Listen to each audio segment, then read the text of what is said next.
Welcome, my friends. This is Buzz Lightyear says to infinity and beyond. You found Fishing Without Bait, a lifetime without definitive expectations, where we help people explode into their life with full impact mindfulness.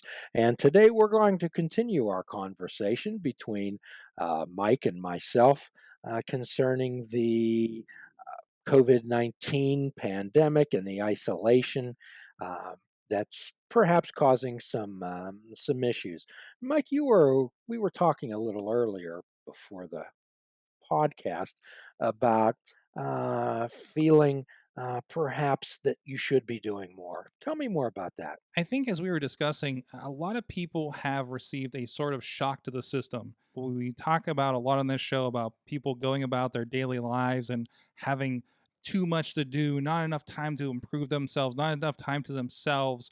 And for a lot of people, for one way or another, whether their job has been, put on pause, furloughed, or whatever the case may be, or just changed and redirected to home, that thing has changed. Their life has changed. And I think while in most cases you can see it as like, okay, I'm at home, I'm in a comfortable place. In a lot of situations, while overall positive, that can be a really big shock to the system if you were like kind of attuned to that daily grind, getting on the transit or driving into town, doing the thing, being on your toes all day, to just all of a sudden not in the same way.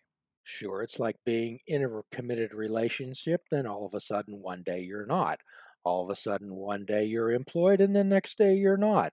There's many things that we can get used to, and that's exactly right. It's certainly a shock to your system. However, what it is, it's a shock to your daily environment and your patterns of behavior. So we often talk about the ability to adapt and adaptability on this show, and the two most powerful words in a person's vocabulary, and that is I choose. So, Mike, I'm going to ask you how many times have our listeners said, gee, if I only had time, I'd like to do this. When I get time, I'm going to sort all these pictures out. Someday, when I have a free moment, I'm going to rearrange these drawers, or I'm going to call or Miss So and so. Well, my friends, here's a challenge to you. Now you have the time. How are you going to spend it? And I think it's important to note here, we of course know that this does not apply to everybody out there that might be listening. You may be deemed an essential worker. We talked with our friend in Seattle that was at the initial ground zero of this, and she deals with the homeless and still has that day to day. But in the meantime, in a lot of cases, maybe your commute's a little lighter. Maybe you have more time to yourself on the bus and not have to fight for a seat. Maybe there is still a little bit of shift for you because of everything else that's going on around you. Well, Mike, we've often talked about the Stoic philosophy of disconnecting from things that don't matter. And this is an excellent time for people to ground and center and really figure out what's important in their life. When the world starts to roll again, when the all clear is sound and people go back to their lives, what in your life do you prefer not to get back involved with? What some people talk about stressors. The United States is just filled with anxiety. And it's mainly because we're subjected to sights, sounds, and images on a constant basis. We're being constantly asked to commit to different things, and there's just not enough energy to commit to everything, and it causes a great deal of anxiety. So, could you tell me some of the things that you don't miss? Could you tell me some of the things you don't miss? I gotta say I do really kind of appreciate this space I have in my schedule and my time in my head with everything. And I've seen that too, where I'm kind of looking around and say, okay, when we get back to quote unquote normal, what don't I have to get back to? What don't I have to insert there?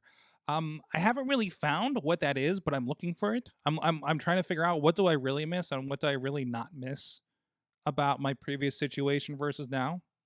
It's an ongoing process for me. Sure. So we often talk about a passion in people's lives, the Japanese concept of ikigai. Iki meaning life, gai meaning purpose. So, Mike, rather than look at things that we can't do, How about looking for things that we can do? Which end of the horse do you want to look at? And this is a subject we bring up often. The horse has two ends, a front and a back. And this particular situation now, this issue, this pandemic, it's not changing. We can't change that. So which end of this pandemic do we want to look at? Do we want to sit around all day and wonder why isn't it changed? Why is this happening?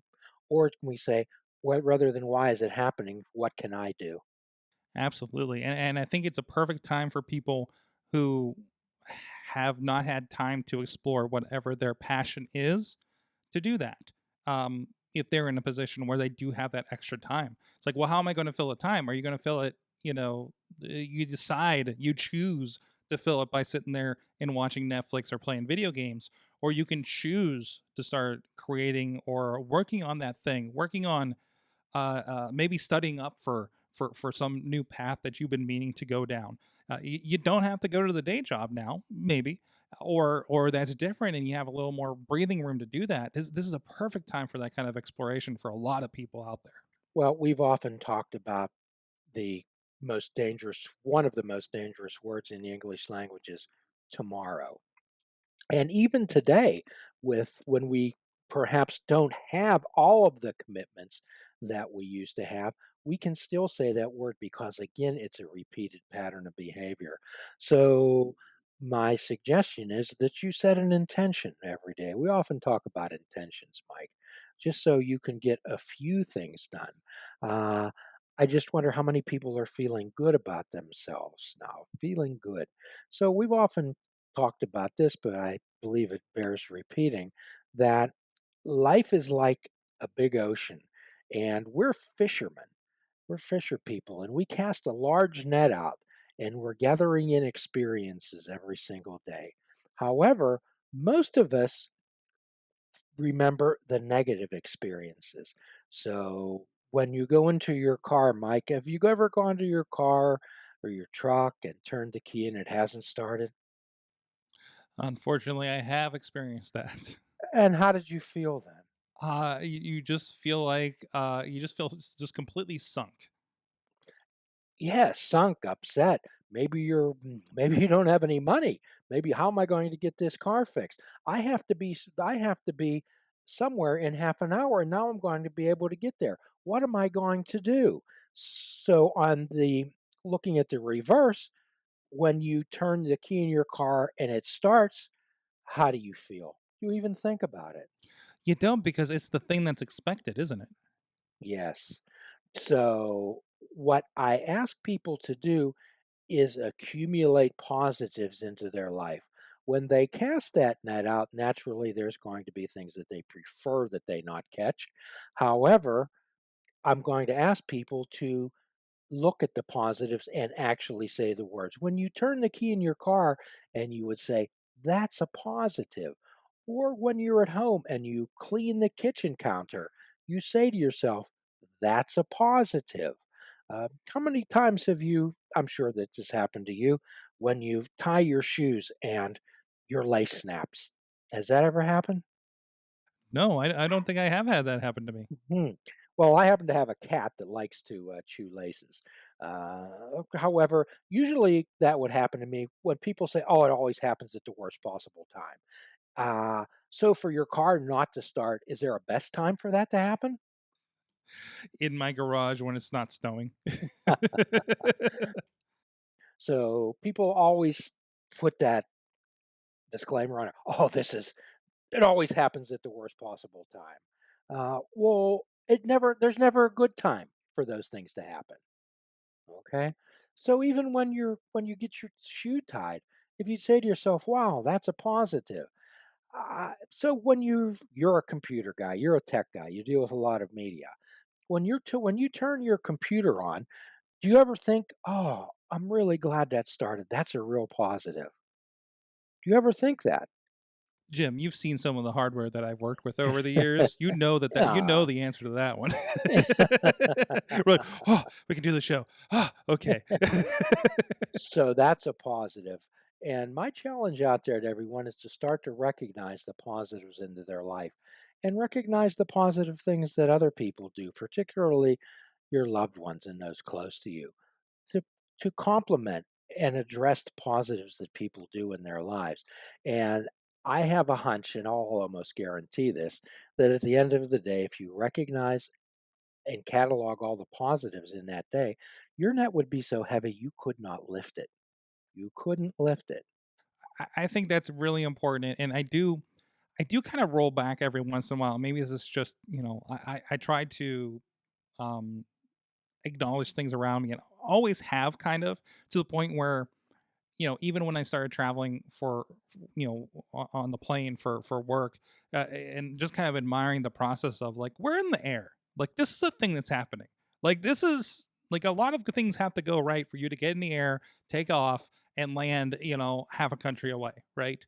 And even just for all the complaining of the day to day when traffic is flowing and rush hour and everything like that, and everybody looks at the line they have to wait, and it's going to take them about 45 minutes to get in there, and it's like, yeah, this could work a lot worse. A lot of things can happen to make this a worse experience for you. Absolutely. So, and I'm going to ask people, and when we talk about mindfulness, and again, it's paying attention on purpose. It's being in the moment and recognizing those situations that are positives. Uh, when your sink doesn't back up, have you ever had your sink back up, Mike? Oh, absolutely. I'm a very hairy individual. So when the sink backs up, you get discombobulated, all upset. Well, I'm going to have to fix this. But every time you pour water in the sink and it goes down, you think nothing of it. You think nothing of it at all. So I'm asking people out there to recognize the positive aspects of their life, the positive things that happen. And now that hopefully some of us have a little more time to do that, I hope they're a little reflective and can recognize those things in their life. So tell me some of the things that you've done that you perhaps haven't done in your past busy life. I can tell you this time of the year, I'm never as kept up on my yard work as I am now. Now, right now, that means that I've mowed the yard and have not weed whacked it, because I realized that I need cord for my weed whacker, and that's a difficult proposition right now. Okay. But still, I'm usually, like I talked about, just worried about getting from trip A to trip B, and everything in between for my work. I'm taking the time, taking care of my house a little bit. It needs a lot more TLC, but, like, and I found I just had a little bit of pride. Felt good. It was like, I did that. Look, it's mid-April and my yard is not shaggy. I'm good. I got plenty to do, and I took the first step. I like that word. I like that word, feeling proud of yourself. So uh, the way that I measure whether my house and my apartment is clean enough, I ask myself, if somebody came into this apartment today, would I be embarrassed? If somebody Hmm. opened my refrigerator, would I be embarrassed? Hmm. If somebody looked at my rug, would I be embarrassed? Hmm. And if I thought to myself, yes, then I want to do something about that. So I have actually got out the Murphy's oil soap, and I've been going through the cabinets, and I've been wiping them down. And you know what? It smells really good. It's actually clean. Yeah, maybe So is it interesting? You've maybe not noticed how bad it smelled before, but you do notice when it smells good. yes, you do, and I appreciate that. It's like when you buy a new car. What's the thing that everybody Yes. talks about? The The new car new smell. car smell, yes. Right. So I'm asking everyone out there to maybe turn themselves and give themselves that new person smell. Give themselves that new person smell. As we've talked before, George Bernard Shaw stated that uh, we're not looking for people to find themselves, we're looking for people to create themselves. Mhm. And what an excellent opportunity to recreate yourself. Some of the other things that I've found out that help out in this, some of the positive aspects of what's going on, is that people actually are sitting down and listening to each other. I'm hearing from people that I work with that they're actually having family game nights. They're sitting around, they're actually having dinner together, uh, and maybe planning, maybe we're going to play Monopoly tonight. Tomorrow night, we're going to play Yahtzee, and actually participating in each other's lives. Sounds great. One thing we did for Easter, I'm concerned with going to my mother's because she has a condition that I'm concerned with everything going on. Sure. So being in the city, I'm still around people. You know, it's depressed, but there's still people around that I Yes. experience when I go out the store, and I feel like that's more than what she does. So we got together and we had a virtual Easter dinner. You know, had her on the Ah, call, had my sister and nephew on the call. Unfortunately, my brother and sister-in-law are essential workers at Walmart, so they couldn't join. But we're going to try to see if we can find a time to get everybody together. And really, it's like, well, we don't have to do this just on Easter, right? So, let's see what we can do with this. And the amazing part is, we're doing this, and I'm like, why aren't we already doing this?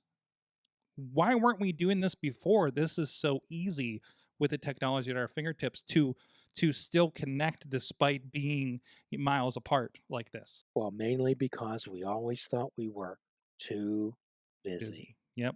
Yep. Okay. And that's one of the most disrespectful things you can tell someone. Gee, I meant to get back to you, but I've been busy. You might as well be saying, gee, I meant to get back to you, but I really didn't care. Yeah. Yeah. Absolutely. If you cared, you would have fine. Something that is also, I found telling is that I'm hoping that people get a new appreciation for honest work, and when you go into a grocery store, the people that are checking out, the people that are bagging, the people that are stocking the shelves, they're did you that is an essential service. Those people are actually serving you, and they're doing a great job, and we always respect honest work. Uh, the people that the convenience stores, if you want to stop in and get a drink or get something that you need, they're there. They're there doing their job. And sometimes we wouldn't even give those folks a second thought. We would just say, okay, it's just like part of the furniture. No, those people are essential. I'm hoping that folks like that consider themselves essential workers as they are. Always respect honest work, always, and appreciate people. Have you ever walked in and told the cashier, maybe at the grocery store or a convenience store, say, "Hey, thanks for being here. I wouldn't be able to get this without you. You wouldn't be able to do that." Hmm. And I know that you and I have often have been at odds a bit on the technology aspect and the uh, connectivity that people have now. Uh, However, now we're seeing the beneficial aspects of the ability to connect. Absolutely. And I have a newfound respect for you, Mr. Sorg. And I will also temper that with, it is still can be a little bit of a detriment as well, because you are still connected, and especially in something where people are maybe become addicted to seeing what the next bad news is, since it's kind of come so quickly. But I guess you have a line at the end of the show here that kind of goes along with that in the television and news, don't you? Yes, yes, we'll do it. We'll get around that to a moment. So, what I generally suggest to people is uh, how much how much bad news can you take before you become toxic? Hmm. So, quite often, I ask people to detox themselves and perhaps be in recovery from the news. And as in our line that we use in the 12-step world, if you're covered with gasoline, avoid open flame. If you're feeling that you're anxious and upset and perhaps really worried about the state of the world and what's going on, would the addition of more uh, overload of information help that? No. Please let yourself dry out. Okay. There's other ways to deal with these things. I would suggest that people begin to explore something that they hadn't before, that they've always wanted to explore their house. I would guess that there's many things in people's houses that they haven't touched in years. Would that be true for you, Mike? Oh, absolutely. Maybe even entire Right. rooms. Right. So rather than looking at this situation from what I can't do, but rather what I can do. And when you're feeling that you're not doing enough, then set an intention and ask who's asking that. Who's asking that? So what we always say is label and identify how I feel. Here's exactly how I'm feeling. I'm feeling that I'm not doing enough, that I should be doing more. However, then we check the facts of the situation and see whether the facts of the situation justify how we're feeling. And if they do, then I suggest you get up off the couch and do something. However, my suggestion is also to please be good to yourself. Please be good to yourself. And at the end of every podcast, we offer a free prescription: fruits, nuts, and vegetables. Unplug your television and take up fishing. And for a truly mindful experience, we suggest that you fish without bait. Do a kindness for yourself and do a kindness for another. Forgive yourself and forgive another. Till all are free, none are free. Do no harm. Namaste. Please check out our website at fishingwithoutbait.com, where you can listen to the show, comment on our discussions, and find out where you can subscribe to our podcast. If you're interested in flying the colors of Fishing Without Bait, click the shop icon on our website. We have clothing, mugs, cell phone cases, and so much more. Show the world that you fish without bait. This show is a member of the Sorgatron Media Podcast Network. Find out more at sorgatronmedia.com.